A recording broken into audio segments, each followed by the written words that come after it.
years ago, I visited the world-famous Pinoteca di Brera in Milan. The museum is full of some of the world's greatest Renaissance masterpieces. Technically brilliant, beautifully executed pieces of work. But as I walked through the galleries, I realized that something was missing. All the paintings I had seen were images made by men. What might have been different if I'd also seen works made by women? In Sofonisba's striking self-portrait, do you notice how the Virgin Mary holds her child's head and their shared gaze? The interconnectedness and tenderness in Artemisia's painting. The term female gaze might be new to you, but it's about capturing the world through female experience.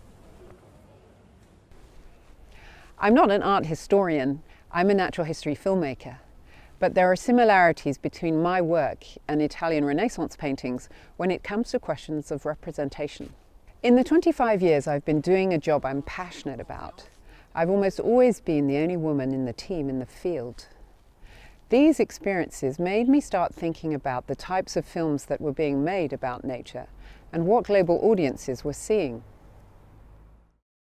With a little research, I discovered things like, in its 57-year history, only 5 women have ever been awarded as Wildlife Photographer of the Year, and that women make up less than 25% of the creative credits of award-winning films at an important nature festival, and people of colour less than 9%. What does this lack of representation in storytelling mean? There's an African proverb that says, "The lion's story will never be told if the hunter is always the storyteller." So if we change the storyteller, could we see something different? Action! As we enter the 6th mass extinction of species, new perspectives on nature are vital. In 2019, a discussion about representation with war photographer Gary Knight gave birth to Nature Through Her Eyes, an organisation dedicated to exploring and supporting the female perspective in films and images about nature and the environment. Our training programme and biannual festival brings together female filmmakers, photographers and science communicators.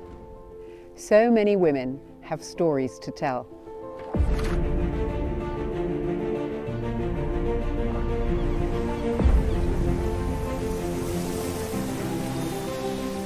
Many of the Earth's wild spaces are inhabited by people of color and women, and yet, very few find themselves behind the lens, telling the stories that showcase the beauty and diversity of these unique ecosystems.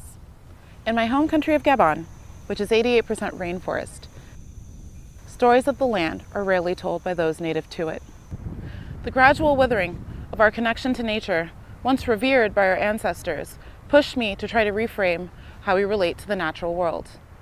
By revealing the secrets found in nature, I learned to marry modern science with the ancestral indigenous knowledge passed down by our elders.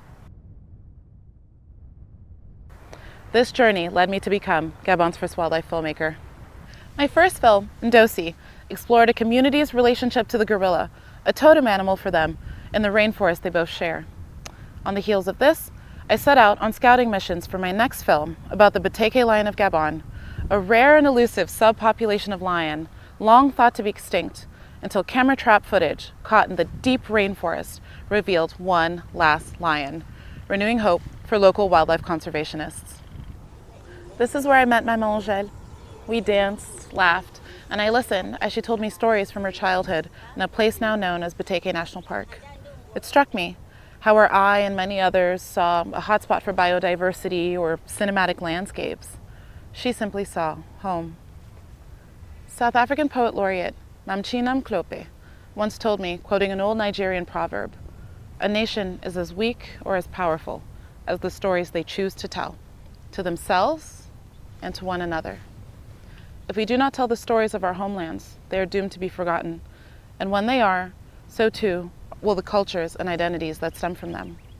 If we're no longer connected to the land, what impetus will we have to protect it? Diversity in the nature and wildlife film space, it's not just a box we need to check. Diversity means that young people around the world, regardless of ethnicity or gender, will feel empowered to become the custodians, guardians, and storytellers of their ecosystems.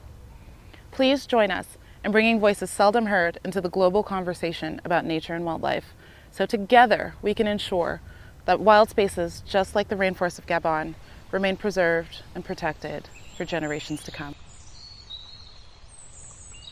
I challenge you to show us nature through your eyes and share with us your perspective of the world around you. Thank you.